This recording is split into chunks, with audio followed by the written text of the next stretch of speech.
Hi everybody! Welcome back to another weekly craft video. My name is Tori and I'm here in the Whitewater Public Library's Makerspace. The library offers a new take and make craft activity every week. Just stop by the library, grab your kit, and follow along with the craft video. You can find our craft videos posted to our Facebook page and YouTube channel. Make sure you visit us at whitewaterlibrary.org for updated library hours, lists of our upcoming programs and events, and you can also find links to our social media pages there. This week we have a craft activity that's designed for adults. That doesn't mean that kids can't do this activity too. It just means that they might need a little bit of extra assistance, and parents should be aware that this kit contains sharp objects like pins and needles. This week we are going to be making these adorable lavender sachets.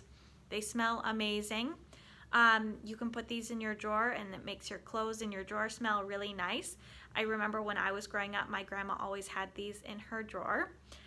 So this craft kit is going to be available April 5th through 10th. So you can stop by the library anytime, grab your kit, and follow along with this video. So if you want to see how to make one of these adorable sachets, just keep watching.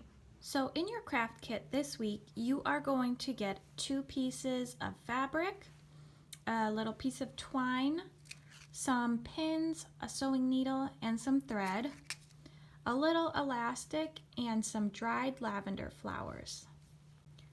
At home, you will need something to measure with and some scissors. You may also want to grab an iron and iron out any creases in your fabric so that it's easier to work with. I'm going to show you how you can hand sew your sachets. Obviously, if you have a sewing machine at home, you're welcome to use that, but this is a small project that doesn't require a lot of skill, so we will be hand sewing today. Your fabric will have a right side and a wrong side. So the side that you want to be showing and the side that goes on the inside of your project. You're going to want to pin your 2 pieces of fabric together with the right sides together, just like that.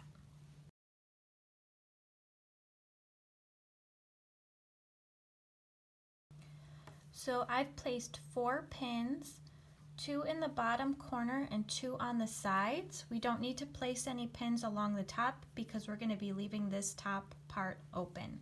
So we're just going to sew down one side, along the bottom, and up the other side, leaving this top area open here.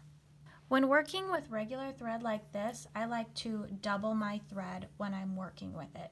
So I'm going to cut a piece that's about 40 inches and then double it over so that I'm working with about 20 inches of thread. To thread my needle, I like to wrap my thread around the neck of the needle and then push that little nub right through. Makes it a little bit easier to thread. I've just doubled my thread and then I'm going to tie a double knot in the end to secure it.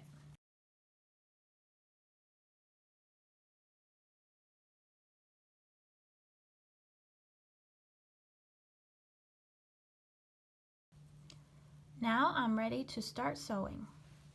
So actually I decided I'm going to start sewing here at the top and work my way down around the bottom and back up the top here, leaving this part open. I just put the needle through the fabric and pull until my knot catches on one side of the fabric. And I'm just going to do a running stitch, just like this, going in through one side, out through the other, and then back through the same side that you just came out of. I'm going to try to keep my stitches small, even, and straight as I can. The most important thing is you want to keep them small and close together so that your little lavender flowers don't fall out. You don't want to leave any holes. Don't worry too much if your stitches aren't straight or they don't look very neat. It doesn't matter. You're not going to be able to see them once you turn your bag inside out.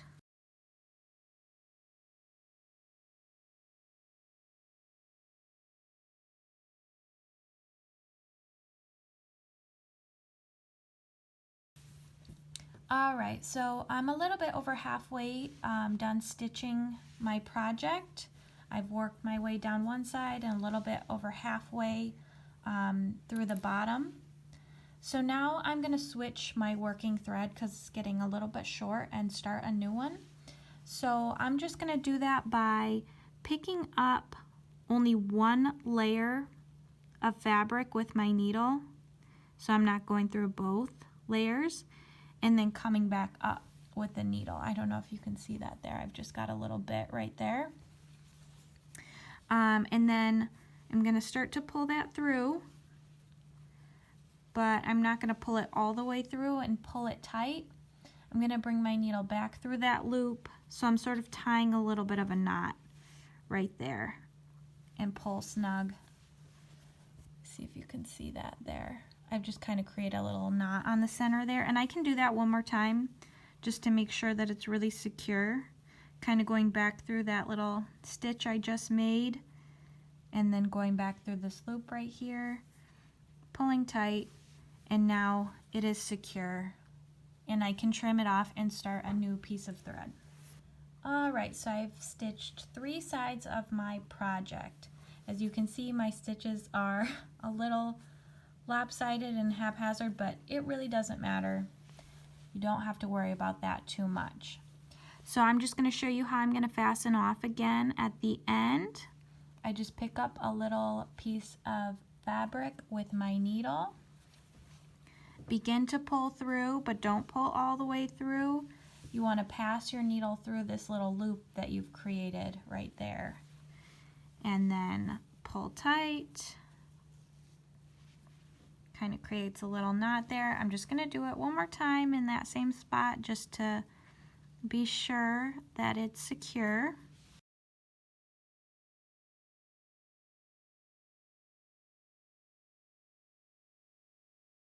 We can trim and trim off any kind of extra pieces that are hanging out.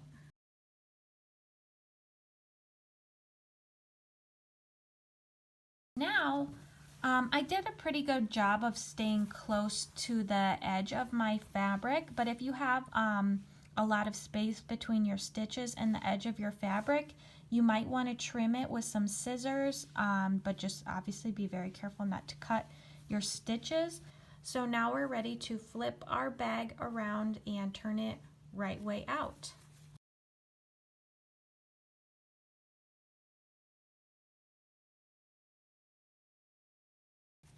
Use your finger to poke out the corners.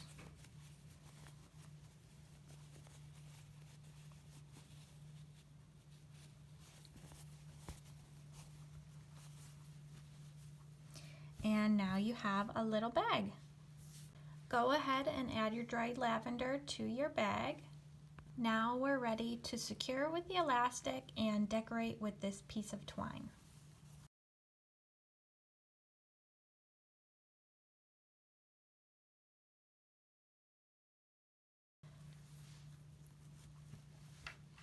And now we're finished. Thanks for watching this craft video. We hope you enjoyed this activity.